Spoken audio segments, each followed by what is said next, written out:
ನಾವೊಂದು 99% ಹನುಮಂತಣ್ಣನೇ ಗೆಲ್ತಾರೆ ಅನ್ನೋದಿತ್ತು. 1% ಆ ಕಡೆ ಈ ಕಡೆ ಆಗ್ಬೋದು ಅಂತ. ಬಟ್ ಆ 1% ಕೂಡ ನಮ್ಮ ಜೊತೆಗೆ ಇತ್ತು. ಒಂದು ಮೂಮೆಂಟಲ್ಲಿ ಅಯ್ಯೋ ನಮಗೆ ಇವರು ಆಗಬೇಕಿತ್ತಲ್ಲ, ಇವರು ಆಗಿದ್ರು ಅನ್ನೋದು, ಅಂದರೆ ಅವರು ಆಗಿದ್ದಕ್ಕೆ ಬೇಜಾರಲ್ಲ, ಇವರು ಆಗಲಿಲ್ಲ ಅನ್ನೋದೊಂದು ಯೋಚನೆ ಬರುತ್ತೆ. ಅಯ್ಯೋ ಯಾಕೆ ಹಿಂಗಾಯ್ತು ಅನ್ನೋದು. ಅದೇ ದಿನ ನಾನು ಜಗದೀಶ್ ಸರ್ ಹತ್ರ ಹೇಳ್ತೇನೆ, ಸರ್ ಏನಕ್ಕೆ ಸರ್ ಹೀಗೆ ಮಾಡ್ತೀರಾ, ಯಾವುದೋ ಒಂದು ಫೈಟ್ ನಡೀತಿತ್ತು ಫೇಸ್ಬುಕ್ಕಲ್ಲೆಲ್ಲ ನೋಡಿದೆ, ಫಿನಾಲೆಗೆ ದೋಸ್ತನ ಕೃಪೆಯಿಂದ ಹೊರಗೆ ಅಲ್ಲಿಗೆ ಬಂದ, ಆ ರೀತಿಯ ಮತ್ತು ಬರ್ಬೋದು.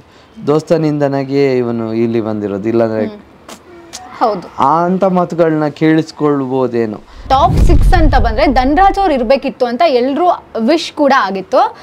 ಬಟ್ ದೋಸ್ತ ಅಂದ್ಕೊಂಡು ಹನುಮಂತ್ ಅವರು ಧನ್ರಾಜ್ ಅವ್ರನ್ನ ಅಲ್ಲಿ ಸೇವ್ ಮಾಡ್ಬೋದಿತ್ತಲ್ವಾ, ಮೋಕ್ಷಿತಾ ಅವ್ರನ್ನ ಸೇವ್ ಮಾಡಿದ್ರಲ್ವಾ. ನಾವು ನಮ್ಮ ದೋಸ್ತ ಹೆಂಗಿದ್ದ ಅಂದರೆ, ಆಟ ಅಂದಾಗ ಆಟ, ಓಕೆ, ಫ್ರೆಂಡ್ಶಿಪ್ ಅಂದಾಗ ಫ್ರೆಂಡ್ಶಿಪ್. ನಾನು ಕೂಡ ಹಾಗೆ ಅದನ್ನು ಎಕ್ಸ್ಪೆಕ್ಟ್ ಕೂಡ ಮಾಡಿದವನಲ್ಲ. ಅವರಿಂದ ಆ ರೀತಿಯ ಒಂದು ಸಪೋರ್ಟ್ ಬೇಕು ಅನ್ನೋ ಥರ ಅಂದ್ಕೊಂಡಿರಲಿಲ್ಲ. ಅದೇನು ಅವರ ಜಾಗದಲ್ಲಿ ನಿಂತು ಏನು ಡಿಸಿಷನ್ ತಗೊಂಡ್ರು ಅದಕ್ಕೆ ನಾನು ರೆಸ್ಪೆಕ್ಟ್ ಮಾಡ್ತೀನಿ. ಆ ಟೈಮಲ್ಲಿ ಅವ್ರನ್ನ ಸೇವ್ ಮಾಡಿರೋದು ಅಥವಾ ನನ್ನನ್ನು ಸೇವ್ ಮಾಡದೇ ಇರೋದಕ್ಕೆ ಅಲ್ಲಿ ನಾವು ಇದ್ದಂಥ ರೀತಿಯೂ ಕಾರಣ ಆಗಿರುತ್ತೆ. ಯಾಕಂದರೆ ಒಂದು ಟಾಸ್ಕು ಕೂಡ ರದ್ದಾಗುತ್ತೆ, ಅದು ಎಲಿಮಿನೇಷನ್ ಅನ್ನೋದೇ ರದ್ದಾಗುತ್ತೆ. ಇಂಥದ್ದೆಲ್ಲ ಇರಬೇಕಾದ್ರೆ ನನ್ನನ್ನು ಸೆಲೆಕ್ಟ್ ಮಾಡಿದರೆ ಅವರಿಗೆ ಕೆಟ್ಟ ಹೆಸರು ಬರ್ಬೋದು. ಮತ್ತು ನನಗೂ ಅದೊಂದು ರೀತಿಯಾಗಿ ನೆಕ್ಸ್ಟ್ ವೀಕ್ ಫಿನಾಲೆಗೆ ದೋಸ್ತನ ಕೃಪೆಯಿಂದ ಹೊರಗೆ ಅಲ್ಲಿಗೆ ಬಂದ, ಆ ರೀತಿಯ ಮತ್ತು ಬರ್ಬೋದು. ದೋಸ್ತನಿಂದನಾಗೆ ಇವನು ಇಲ್ಲಿ ಬಂದಿರೋದು, ಇಲ್ಲಾಂದರೆ ಹೌದು ಅಂಥ ಮಾತುಗಳನ್ನ ಕೇಳಿಸ್ಕೊಳ್ಬೋದೇನೋ.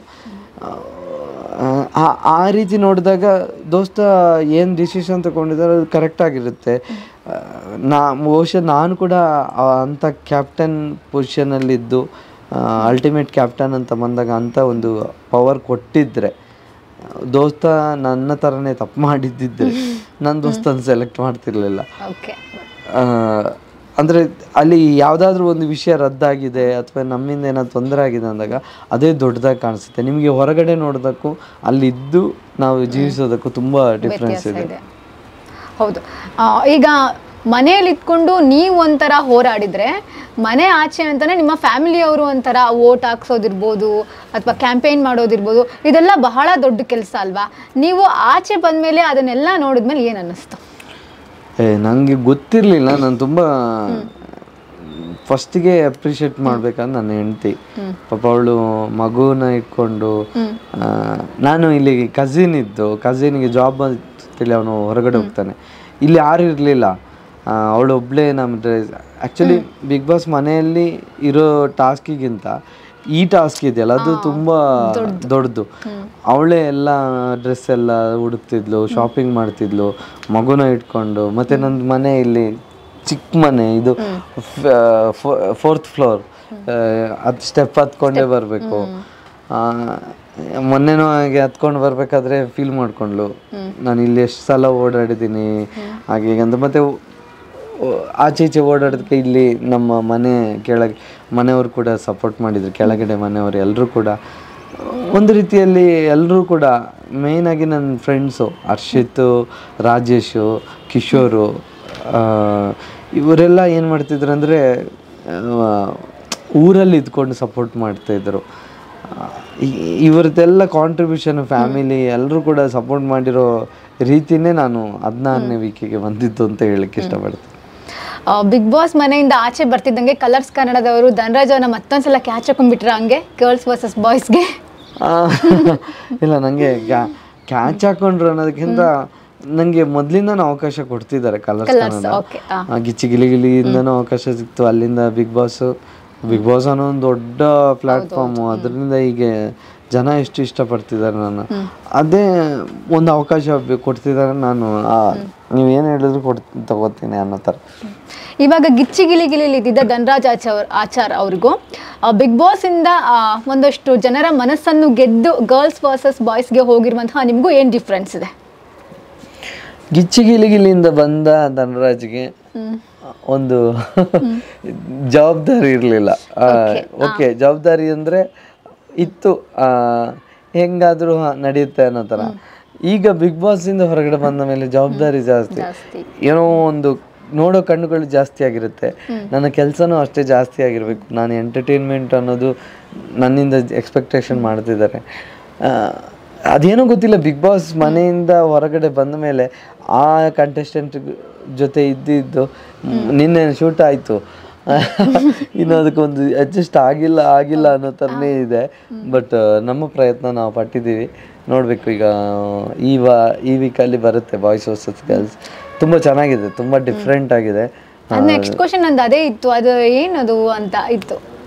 ಗರ್ಲ್ಸ್ ವರ್ಸಸ್ ಬಾಯ್ಸ್ ಅಲ್ಲಿ ನಿಮ್ಮ ರೋಲ್ ಏನು ಅಂತಿತ್ತು.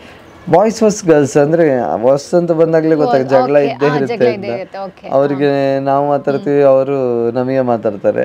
ನಾವೇನು ಟಕ್ಕರ್ ಕೊಡಬೇಕು ಅದನ್ನು ಕೊಡಬೇಕಾಗತ್ತೆ. ಗೇಮ್ಸ್ ಅಂತ ಬರುತ್ತೆ, ಆ ಗೇಮ್ಸಲ್ಲಿ ಯಾರು ಗೆಲ್ತಾರೋ ಅವರಿಗೆ ಒಂದು ಅಧಿಕಾರ ಸಿಗುತ್ತೆ. ಆ ಥರ ಏನೋ ಸಮಥಿಂಗ್ ಆ ರೀತಿಯೇ ಹೋಗುತ್ತೆ. ನಿನ್ನೆ ಇಂಟ್ರೊಡಕ್ಷನ್ ಆಯಿತು ಎಲ್ಲರದ್ದು, ಚೆನ್ನಾಗಿತ್ತು ನೋಡಿ, ಮಜಾ ಇದೆ. ಖಂಡಿತ ನಾವು ನೋಡ್ತೀವಿ. ಓಕೆ, ಇವಾಗ ಫಿನಾಲೆ ಅಂತ ಬಂದ್ಮೇಲೆ ಎಲ್ಲ ಕಂಟೆಸ್ಟೆಂಟ್ಗಳು ಇದ್ರು, ಅದರಲ್ಲಿ ಲಾಯರ್ ಜಗದೀಶ್ ಅವರು ಇರಲಿಲ್ಲ. ಗೊತ್ತಾಯ್ತಾ ಅವ್ರು ಯಾಕೆ ಬಂದಿಲ್ಲ ಅಂತ? ಗೊತ್ತಾಯ್ತಾ? ಓಕೆ, ಕೆಲವೊಂದ್ಸಲ ಬೇಜಾರಂತೂ ಹಾಗೆ ಆಗುತ್ತೆ. ಬಿಕಾಸ್ ಅಲ್ಲೆಲ್ಲ ಕಂಟೆಂಟು ಅಂತ ಅಷ್ಟೊಂದು ಚೆನ್ನಾಗಿ ಆಟ ಆಡ್ಕೊಂಡಿದ್ದವರು ಫಿನಾಲೆಗೆ ಬಂದಿಲ್ಲ ಅಂತಂದ್ರೆ ಅಬ್ವಿಯಸ್ಲಿ ಬೇಜಾರಾಗುತ್ತೆ ಅಲ್ವಾ? ನಾನು ಮನೆ ಒಳಗಡೆ ನಾವಿರುವಾಗ ಬರ್ತಾರೆ ಅನ್ನೋಂತ ಎಕ್ಸ್ಪೆಕ್ಟ್ ಮಾಡ್ತಿದ್ದೆ. ಆಮೇಲೆ ನಾವೇ ಹೋಗ್ತೀವಿ ಬಾಯ್ಸ್ ವರ್ಸಸ್ ಗರ್ಲ್ಸ್ ಇದರಲ್ಲಿ.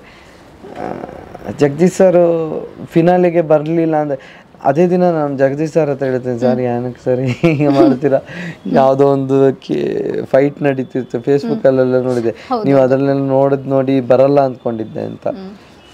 ಇಲ್ಲ ಕಣ, ಅದೆಲ್ಲ ಆಗ್ತಾ ಇರುತ್ತೆ ಅನ್ನೋ ಥರ ಕಾಮನ್ ಆಗಿ ತಗೊಂಡ್ರು. ಮತ್ತೆ ನೋಡಿದರೆ ನೈಟ್ ಹಿಂಗಾಯಿತು, ತುಂಬ ಬೇಜಾರಾಯಿತು. ಮತ್ತೊಂದ್ಸಲ ಯಾಕೆ ಹಿಂಗೆ ಬೇಕು ಮಾಡ್ತಾರೆ, ಯಾಕೆ ಹಿಂಗೆ ಬೇಕು ಪ್ರಶ್ನೆ ಮಾಡಿದ್ರಾ ಸರ್? ಇದೆಲ್ಲ ಮಾಡಿದ್ದೀನಿ, ತುಂಬ ಸಲ ಹೇಳಿದ್ದೀನಿ. ಅವರು ಅದನ್ನು ಅಂದರೆ ಅದೆಲ್ಲ ಚಾಲೆಂಜ್ ಆಗಿ ತಗೋತೀನಿ ಅನ್ನೋ ಥರನೇ ಇರ್ತಾರೆ. ಒಂದೊಳ್ಳೆ ಫೇಮ್ನ ಚೆನ್ನಾಗಿ ಯೂಸ್ ಮಾಡ್ತಿದ್ರೆ ಚೆನ್ನಾಗಿರ್ತಿತ್ತು. ಹೌದು, ನಿಮಗೂ ಹಾಗೆ ಅನಿಸುತ್ತೆ. ಬಟ್ ಎಲ್ಲರೂ ಹೇಳ್ತಿರೋದು ಅದೇ ಮಾತು. ಅವರಿಗೆ ಅಂದರೆ ಈಗ ಅವ್ರಿಗಿರೋ ರೀತಿ ಮೊದಲಿಂದನೂ ಹಾಗೆ ಅಲ್ಲ, ಹಾಗಾಗಿ ಅದೇ ರೀತಿ ಇರಬೇಕು ಅಂತ ಅವ್ರು ಬಯಸ್ತಿದ್ದಾರೆ. ಒಂದು ಟೈಮಲ್ಲಿ ಅವರಿಗೆ ಅನಿಸ್ಬೋದು ಅಥವಾ ಅನಿಸ್ತೇ ಇರ್ಬೋದು. ಫೈನಲಿ ಅವ್ರು ಹೇಗೆ ತಗೋತಾರೆ ಅದೇ ಡಿಸಿಷನ್. ಲಾಸ್ಟಿಗೆ ಫಿನಾಲೆನಲ್ಲಿ ಎಲ್ಲರೂ ಫ್ಯಾಮಿಲಿಯವರು ಡ್ಯಾನ್ಸ್ ಮಾಡ್ತಿದ್ಬೇಕಾದ್ರೆ ಹನುಮಂತ ಅವರಿಗೋಸ್ಕರ ನೀವು ಮತ್ತೆ ಅವರ ಒಬ್ರು ಗೆಳೆಯರು ಡ್ಯಾನ್ಸ್ ಮಾಡ್ತಾರೆ. ಸೊ ಇದನ್ನ ನೋಡಿ ಎಲ್ರ ಮನಸ್ಸನ್ನ ನೀವು ಮತ್ತೊಂದ್ಸಲ ಗೆದ್ಬಿಟ್ಟಿದ್ದೀರಾ. ಗಬ್ರಣ್ಣ ಮತ್ತು ನಾನು ಮಾಡಿರೋದು ನನಗೆ ತುಂಬ ಖುಷಿ ಆಯ್ತು. ನಾನೇ ಫಸ್ಟ್ ಹೊರಗಡೆ ಬಂದ ಕೂಡಲೇ ನಾನು ಹೇಳಿದ್ದೀನಿ, ದೋಸ್ತನಿಗೋಸ್ಕರ ಡೆಡಿಕೇಟ್ ಮಾಡೋದಿದ್ರೆ ನನಗೊಂದು ಸಾಂಗ್ ಹಾಕಿ ನಾನೇ ಬರ್ತೇನೆ ಅಂತ ಹೇಳಿದ್ದೆ. ಬಟ್ ಅವ್ರದ್ದು ಯೋಚನೆ ಇತ್ತೇನೋ ನಾನು ಹೇಳೋದಕ್ಕಿಂತ ಮುಂಚೆ. ಅಂದರೆ ನಾನು ನೋಡಿದ್ದೀನಲ್ಲ ಫಿನಾಲಿಗೆ ಯಾರಾದರೂ ಬರ್ತಾರೆ ಹಾಗೆ ಹೀಗೆ ಅಂತ, ದೋಸ್ತನಿಗೊಂದು ಡೆಡಿಕೇಶನ್ ಮಾಡೋದು ಹೆಂಗಿರುತ್ತೆ ಏನೋ ಅಂತ. ಅಲ್ಟಿಮೇಟ್ ಆಗಿ ಮಾಡಿದ್ವಿ, ಖುಷಿ ಆಯ್ತು. ನಾನು ತುಂಬಾ ಎಂಜಾಯ್ ಮಾಡ್ಕೊಂಡು ಮಾಡಿದೆ ಡ್ಯಾನ್ಸ್. ನಾವು ನೋಡ್ತಾ ಇದ್ವಿ, ನಿಮ್ಮ ಮುಖದಲ್ಲಿ ಅದು ಕಾಣಿಸ್ತಾ ಇತ್ತು, ಎಂಜಾಯ್ ಮಾಡ್ಕೊಂಡು ಡ್ಯಾನ್ಸ್ ಮಾಡ್ತಿದ್ದು. ಫಿನಾಲೆಯಲ್ಲಿ ಹನುಮಂತ ಅವ್ರು ಗೆದ್ಮೇಲೆ ಧನರಾಜ್ ಅವರು, ಶಿಶಿರ್ ಅವರು, ಗೋಲ್ಡ್ ಸುರೇಶ್ ಅವರು ತುಂಬ ಖುಷಿ ಪಡ್ತಾರೆ, ಮತ್ತು ಗೌತಮಿ ಅವರು. ಬಟ್ ಅಲ್ಲಿರೋ ಉಳಿದಿದ್ದ ಕಂಟೆಸ್ಟೆಂಟ್ಗಳಿಗೆ ಶಾಕಿಂಗ್ ಆಗಿತ್ತಾ? ಅಂದರೆ ಅದು ಶಾಕಿಂಗ್ ಹೇಗಾಗುತ್ತೆ ಅಂದರೆ, ಈಗ ಮನೆ ಒಳಗಡೆ ಇದ್ದಾಗ ಒಂದಷ್ಟು, ಈಗ ನಾನು ದೋಸ್ತನ ಜೊತೆ ಜಾಸ್ತಿ ಇದ್ದೆ, ಒಂದಷ್ಟು ಜನ ತ್ರಿವಿಕ್ರಮ್ ಅವ್ರ ಜೊತೆ ಜಾಸ್ತಿ ಆಬ್ವಿಯಸ್ಲಿ ಆಗುತ್ತೆ. ಅಂದರೆ ಆ ಟೈಮಲ್ಲಿ ಯಾರೋ ಒಬ್ರು ಕಪ್ಪು ಎದ್ದಾಗ ಒಂದು ಮೂಮೆಂಟಲ್ಲಿ ಅಯ್ಯೋ ನಮಗೆ ಇವರು ಆಗಬೇಕಿತ್ತಲ್ಲ, ಇವರು ಆಗಿದ್ರು ಅನ್ನೋದು, ಅಂದರೆ ಅವರು ಆಗಿದ್ದಕ್ಕೆ ಬೇಜಾರಲ್ಲ, ಇವರು ಆಗಲಿಲ್ಲ ಅನ್ನೋದೊಂದು ಯೋಚನೆ ಬರುತ್ತೆ. ಅಯ್ಯೋ ಯಾಕೆ ಹಿಂಗಾಯ್ತು ಅನ್ನೋದು, ಆ ಟೆನ್ಷನಲ್ಲಿ ಕೂತಿದ್ರು ವಿನ ಅದು ಹನುಮಂತಣ್ಣ ಗೆದ್ರು ಅನ್ನೋದನ್ನ ಅಸೂಯೆ ಅಲ್ಲ ಯಾರ್ದು, ಅಂಥವ್ರು ಯಾರೂ ಇಲ್ಲ. ಸುದೀಪ್ ಸರ್ ಇಬ್ಬರು ಕೈನ ಇಟ್ಕೊಂಡಿರ್ತಾರೆ, ತ್ರಿವಿಕ್ರಮ್ ಅವ್ರ ಕೈ, ಹನುಮಂತ ಅವ್ರ ಕೈ. ಅವಾಗ ಎಲ್ಲರ ಕಣ್ಣು ಅಲ್ಲೇ ಇರುತ್ತೆ. ಸೊ ನಿಮ್ಮ ಪ್ರಕಾರ ಯಾರ ಕೈ ಎತ್ಬೋದು ಮೇಲೆ ಅಂತ ಅಂದ್ಕೊಂಡಿದ್ರಿ? ನನಗೆ ಹೊರಗಡೆ ಬಸ್ ನೋಡಿ, ಹೊರಗಡೆ ಎಲ್ಲ ಜನ ಸಪೋರ್ಟ್ ಮಾಡ್ತಿರೋ ರೀತಿ ನೋಡಿ ನಮ್ಮ ದೋಸ್ತನೇ ಗೆಲ್ತಾನೆ ಅನ್ನೋದು ಮೊದಲೇ ಫಿಕ್ಸ್ ಆಗಿತ್ತು. ಆದರೂ ಎಲ್ಲೋ ಒಂದು ಕಡೆ ಯಾರಿಗೊತ್ತು ಏನಾಗುತ್ತೆ, ಸೋಷಿಯಲ್ ಮೀಡಿಯಾದ ನೋಡೋದೊಂದು, ಇಲ್ಲಿ ಆಗೋದೊಂದು, ವೋಟಿಂಗ್ ಯಾರು ಮಾಡ್ತಾರೆ ಅದು ಇಂಪಾರ್ಟೆಂಟ್ ಆಗುತ್ತೆ. ಹಂಗಾಗಿ ಸ್ವಲ್ಪ ನ್ಯೂಟ್ರಲ್ ಆಗಿ ಕೂತ್ಕೊಂಡಿದ್ದೆ. ನ್ಯೂಟ್ರಲ್ ಆಗಿ ಕೂತ್ಕೊಂಡೆ. ಕೆಲವೊಂದು ಸಲ ಆ ಕಡೆ ಕೈ ಹೊತ್ತಲ, ಈ ಕಡೆ ಕೈ ಹೊತ್ತಲ ಅನ್ನೋ ಥರ ಸುದೀಪ್ ಸರ್ ಮಾಡ್ತಾರೆ. ಬಟ್ ಈ ಸಲ ಸಡನ್ನಾಗಿ ಹನುಮಂತು ಅಂತಂದರು, ಅದನ್ನು ಒಂದ್ಸಲ ಕನ್ಫರ್ಮೇಷನ್ ತಗೊಳ್ಳೋ ಥರ ಆಯಿತು. ಫೈನಲಿ ನಾವೊಂದು 99% ಹನುಮಂತಣ್ಣನೇ ಗೆಲ್ತಾರೆ ಅನ್ನೋದಿತ್ತು. 1% ಆ ಕಡೆ ಈ ಕಡೆ ಆಗ್ಬೋದು ಅಂತ. ಬಟ್ ಆ 1% ಕೂಡ ನಮ್ಮ ಜೊತೆಗೆ ಇತ್ತು. ನಾವು ಅಂದ್ಕೊಂಡಾಗೆ ದೋಸ್ತಾನು ಗೆದ್ದ. ನೀವು ಡೇ 1 ಇಂದ ಬಿಗ್ ಬಾಸ್ ಮನೇಲಿ ಇದ್ದೀರಾ, ಯಾರು ಹೆಂಗೆ ಅಂತ ನಿಮಗಂತೂ ಗೊತ್ತಿರುತ್ತೆ. ಸೊ ಅಲ್ಲಿದ್ದು 3 ಜನದಲ್ಲಿ ಟಾಪ್ 3 ಅಲ್ಲಿ 3 ಜನದಲ್ಲಿ ಸೊ ಯಾರಿಗೆ ಈ ಗೆಲುವು ಸೂಕ್ತ ಅಂತ ನಿಮಗೆ ಅನ್ಸಿತ್ತು? ಹನುಮಂತಗೆ. ಅವರಿಗೆ ವ್ಯಕ್ತಿತ್ವ ಆಟ ಅಂತ ಬಂದಾಗ ಅಂತ ವ್ಯಕ್ತಿತ್ವ ನಾನು ತುಂಬ ರೇರ್ ಎಲ್ಲರ ಹತ್ರ ನೋಡಿರೋದು. ಅವರು ವ್ಯಕ್ತಿಯಾಗಿ ವ್ಯಕ್ತಿತ್ವದ ಆಟದಲ್ಲಿ ಅವರು ಗೆಲ್ಲಿಲ್ಲ ಅಂದ್ರೆ ಅದು ನನಗೆ ಸರಿ ಅನಿಸ್ತಿರ್ಲಿಲ್ಲ. ಆ ವ್ಯಕ್ತಿನೇ ಗೆಲ್ಲಬೇಕಿತ್ತು ಅಂತ ಅನಿಸ್ತಿತ್ತು. ಹಾಗಾಗಿ ಅವರೇ